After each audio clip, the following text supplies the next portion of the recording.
There comes a point in the life of a painting when you have to say it's done, it's finished. I have paintings that I've been working on what seems to be forever. But what I want to talk to you in this video is about actually physically finishing rather than emotionally finishing, which is a whole different subject matter. This is an acrylic painting, and I did this painting a while ago, but I kept it because for me, I always keep what I call breakthrough paintings. There's always a few paintings that you think, something actually happened there, and whilst I could take a digital photograph of it and let it go out into the world, there's something about having it in my studio to remind me what I did and what made it a breakthrough painting that is really valuable, actually. So I tend to hang on to my breakthrough paintings. I probably hang on to about 3 a year or 4 a year. This dates back a good couple of years now, and I've just noticed as I was planning this that as it's a breakthrough painting, I never actually finished it in terms of I didn't give it a finish, okay, because I knew I wasn't going to sell it. I knew I was going to hang on to it. I just put it on the wall. And what I've got in this is a mixture of acrylic paint and collage, and hopefully you can see that that means that some bits are shiny because the acrylic paint, certainly down here, and some bits are very dull because of the collage. Okay, if you have an image like this, before you go into any final finish or varnish, you need to unify that absorbency, otherwise your final finish will be patchy, okay, which isn't really what we want. So the first thing I need to do to this is give it what's called an isolation coat. It's actually a really useful coat to have in between layers of acrylic paint, particularly if you're using different absorbencies. Okay, because it means you can go back to your isolation coat and not necessarily go right back further. It's just good practice as you're building an acrylic painting.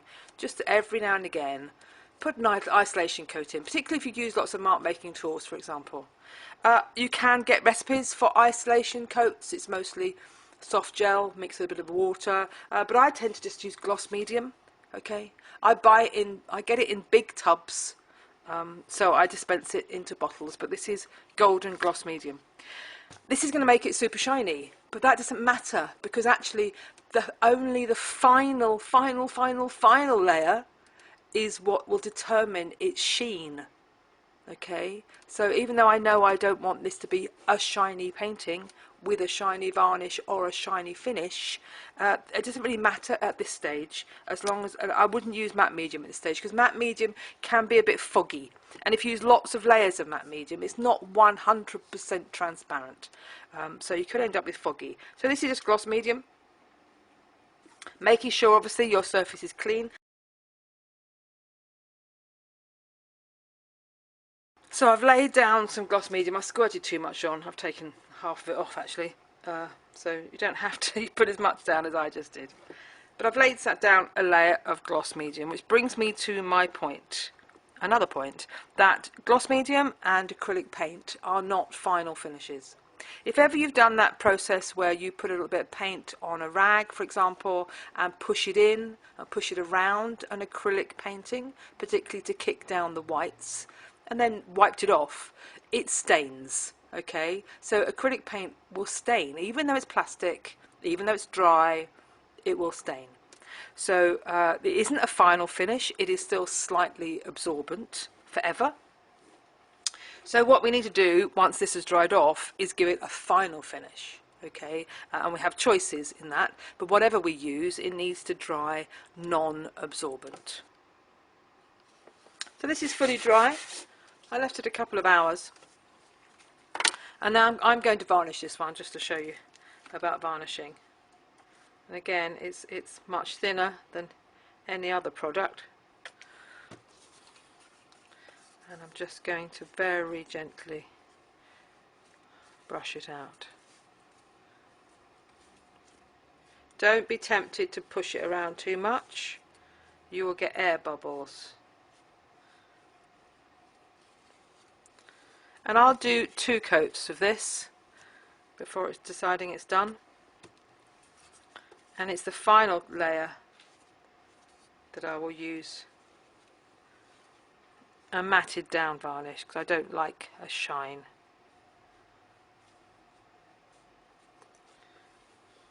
Or go in with cold wax medium, which is perfectly possible as a finish on a painting or a watercolour.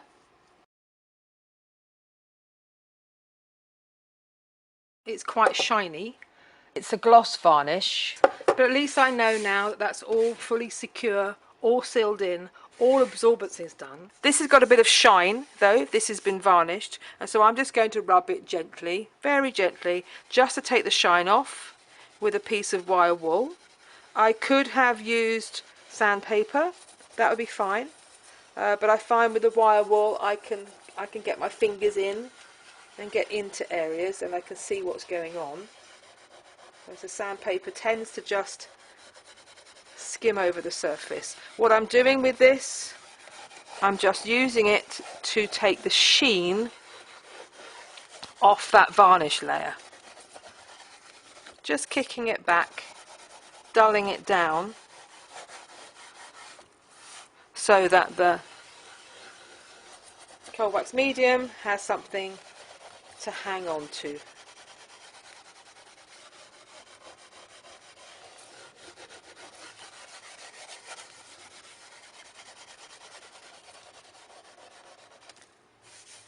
Wire wool can leave little bits of wire wool about, so do make sure you give it a final dust before you go in with your cold wax medium.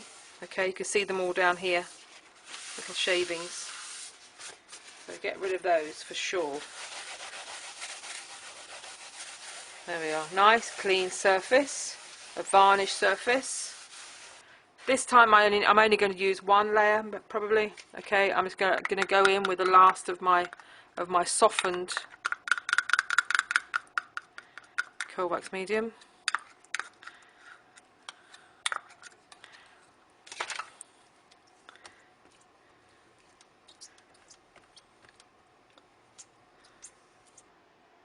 So this is one that was varnished, and then I put wax on. Okay, it's dried off nicely. It just needs buffing up.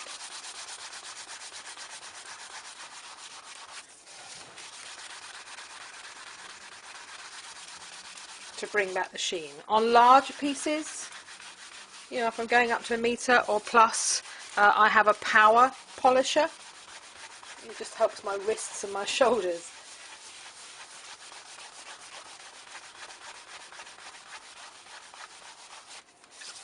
That's giving a really nice finish. There's still enough of a shine to pick up the textures, but it doesn't feel plasticky. This is an acrylic painting, and I find that by coating it with wax like this, people naturally presume it's an oil painting because it takes the plasticky look off the acrylic.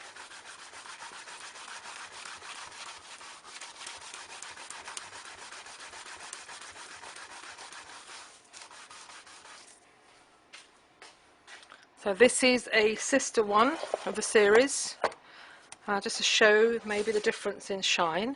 Okay, that's quite shiny. That hasn't been waxed, that's just been varnished. This one has been waxed. It's more of a patina, it looks more leathery. So to recap, you have choices with your acrylic painting. So you decide whether or not you want it shiny and whether or not it matte. If you want it shiny, then that's quite straightforward. You're going to head for a gloss varnish after an isolation coat. If you're wanting it matte, you have two choices. You can either go down a matte varnish route or a satin varnish route, or you can finish it with cold wax medium and buff it up. What you need to make sure though is whatever you do, mark the back of your painting with whatever you have given it a coat with, because if you've given it a coat with wax, then you cannot then go back in with any water-based media. Okay, it will just fall off. So just as an aid memoir, I write a W on the back of any piece that has a wax finish. So what do you do if you want to revisit a painting? How do you approach that? If it's a golden varnish, for example, you can either remove it with hydrogen peroxide. Certainly I'd recommend you have an isolation layer, so you can go back to that isolation layer by removing the varnish. You can sand the varnish to get some kind of tooth with wire wool or sandpaper, or you can add a coat of Liquitex clear gesso that is going to give you a toothy surface, a receptive surface for any subsequent paint that you might add to that. If you finished it with cold wax medium, yes, you can remove the cold wax medium down to your acrylic isolation layer with odorless mineral spirits. It's quite a chore and you need to make sure you've got it all off. But on the whole, with cold wax medium, you can pretty much just go straight back in. I would make, if it's very, very hard, maybe give it a little bit of solvent to make that surface up, but you can go back in with oil and cold wax medium, not anything acrylic.